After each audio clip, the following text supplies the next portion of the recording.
श्रद्धा कपूर का छलका दर्द। Video share कर बताया कि महिलाएं आज भी रोजमर्रा घरेलू अपमान को इट्स ओके बोलकर टाल देती है।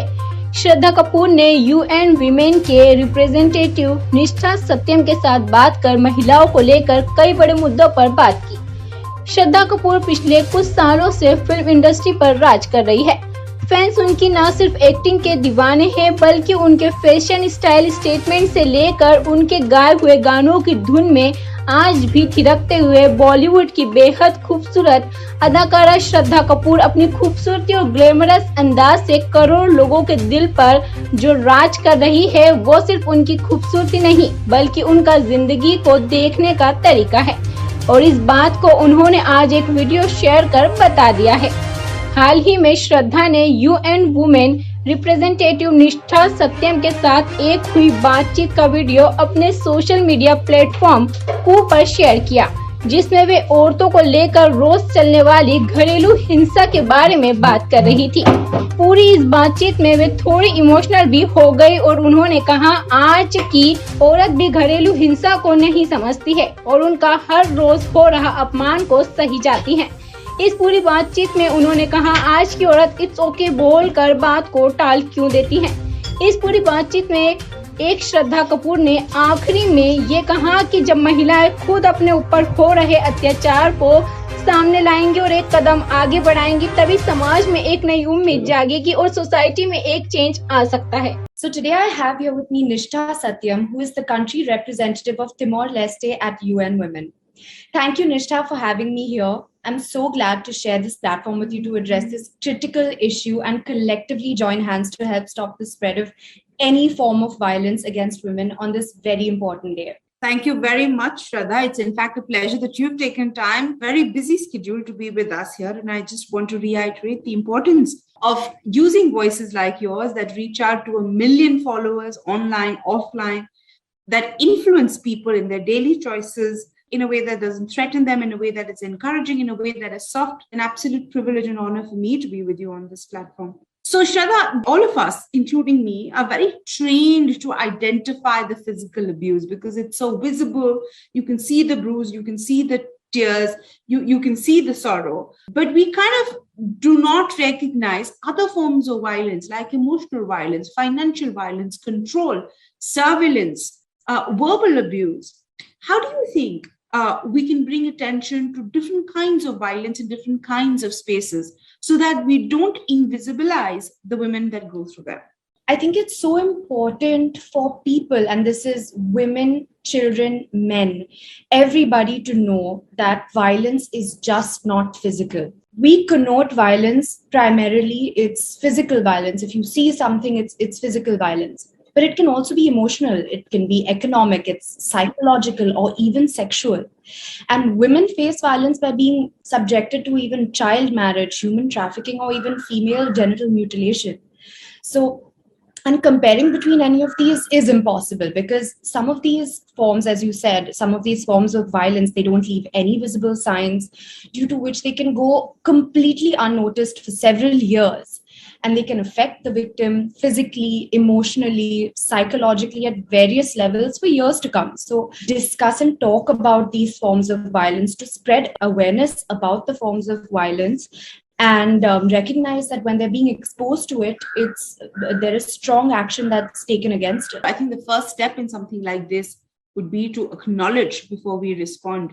I think we're still in that phase where we're training our minds and hearts really to see through something that's not physical, just not out there. So I completely agree with you. You know, Nishtha, I'm so glad we're doing this because I feel like in whatever way we can, or rather I can use my platform to spread more awareness. Thank you for giving me this opportunity. And I wanted to ask you, so what are the kind of steps that you think we can take as a society to ensure that the normalization of any kind of violence is avoided?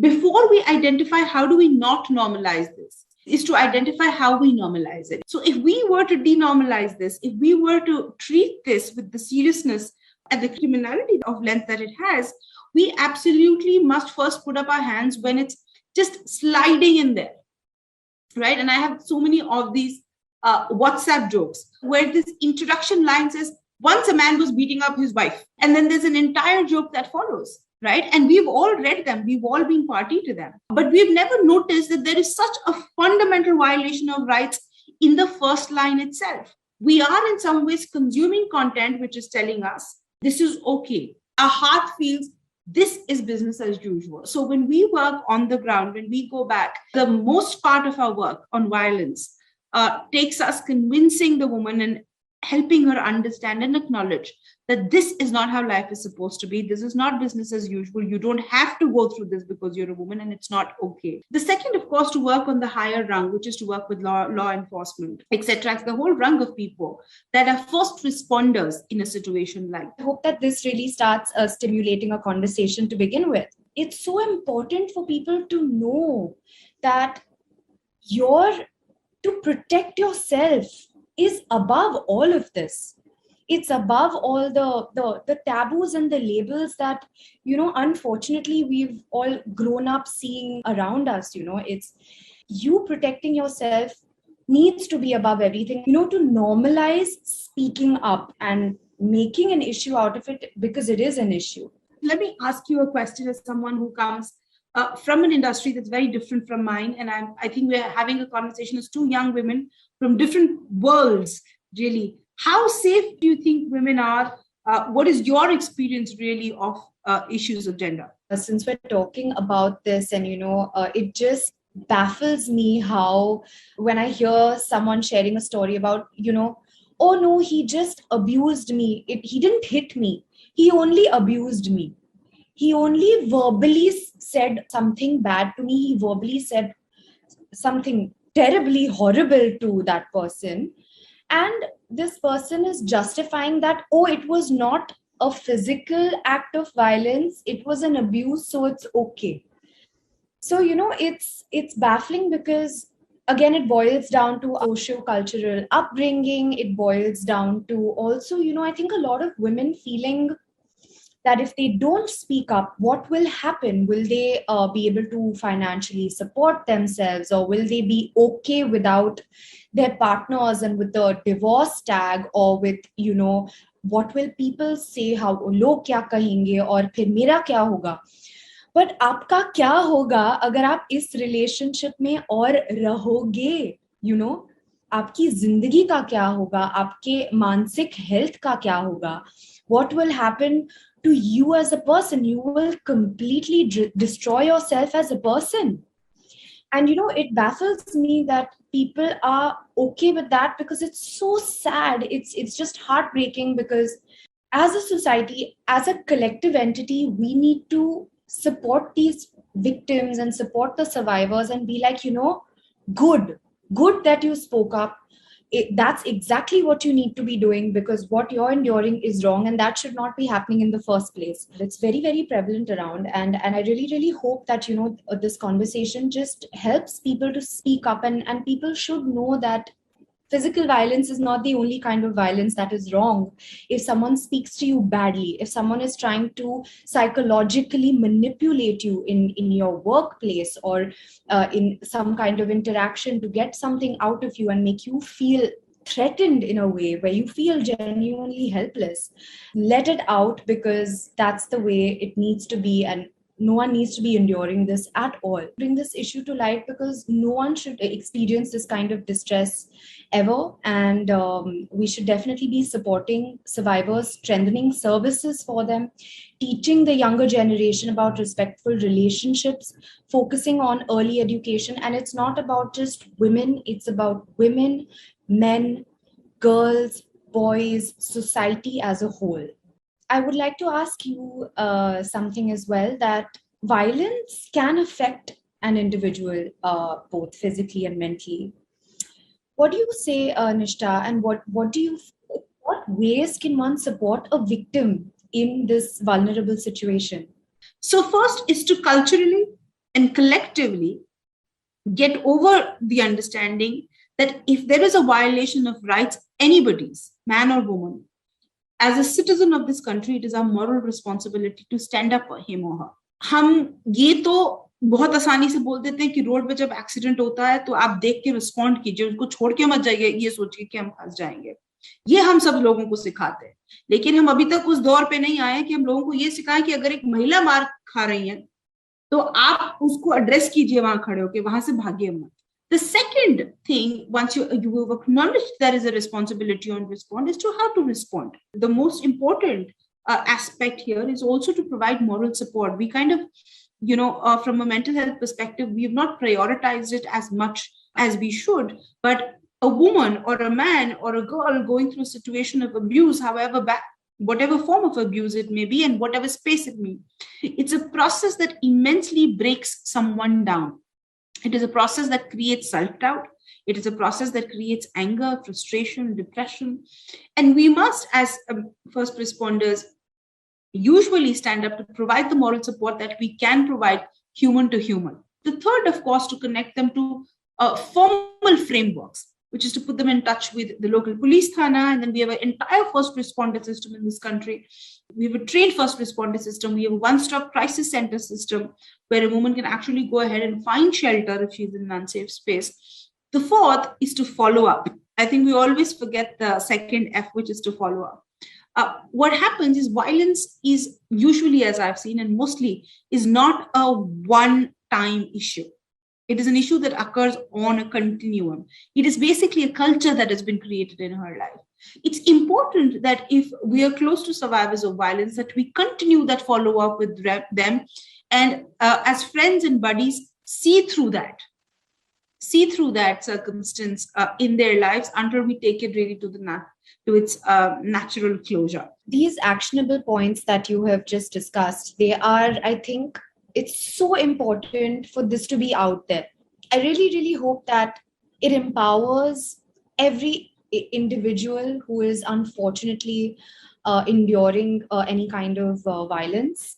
I hope that it empowers people to take up for an individual who is experiencing any kind of violence. I really, really hope that it empowers our entire society as a whole to keep their eyes open, keep their ears open, and really take it up as their own business as well. If they know, as you said, that ki sirf unke ghar ki baat nahi hai, hum sabke ghar ki baat hai. If we even know remotely if someone is going through this, so we must really, really be the ones to step up and do something about it. So this battle to end violence against women cannot be won without empowering them to speak up for themselves. And how do you think we can encourage more and more women to stand up against violence, and even more importantly as well, to end the stigma around it?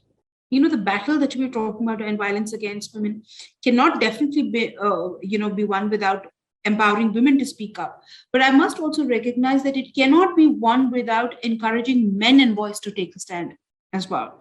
We have to realize that men and boys are a very, very equal part of the society. When we talk gender equality, we're basically not talking about the swinging of the pendulum on one side. We're talking about an equilibrium. And usually it's very important that we work with men and boys to tell them that equality is not what I'm snatching from you. It is not me taking your space away from you. It is about me claiming my space. And it is about the redistribution of powers. If we were to really take this battle up, violence or gender discrimination of any sort, we will have to create these spaces both for women and for men to identify themselves as advocates and bring them really together. Sometimes we don't even know the worth when someone who looks like they've achieved in life, arrived in life, achieved their goals, when a woman stands up and says, I've gone through a horrible situation. This was my reality. I fought it. It makes so much of a difference to a woman who's watching that little video, to that woman who's watching and consuming that content, because it gives her the strength to know that you are not in this alone, number one. Number two, it gives us the affirmation that you have not called it upon yourselves. I've hardly seen a man come out and say, "Haan, ye main karta tha. I thought at a point in time that it was okay to beat up my wife and this was business as usual. I don't think like that anymore.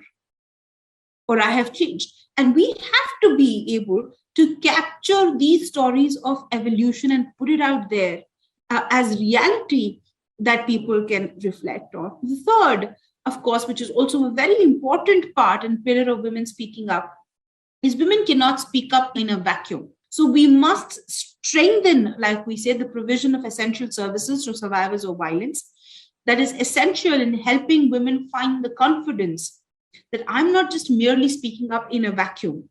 I'm not speaking up, but I'm speaking to a system that is going to respond to the situation that I'm in. And I think that's a fundamental change in narrative. And I'm really glad that you're using your voice and the influence that you have among very young people to question, to challenge what they may have seen, they may have thought, and to be advocates for a world that doesn't just free women from its stereotypes, but also frees men and boys from their stereotypes. And this is a life that no one deserves to lead. We all deserve to be in a life where we want to be what we can. We can express ourselves how we can, both in terms of identity, sexuality, whatever. And I'm really glad that very young people like you have taken this up on them.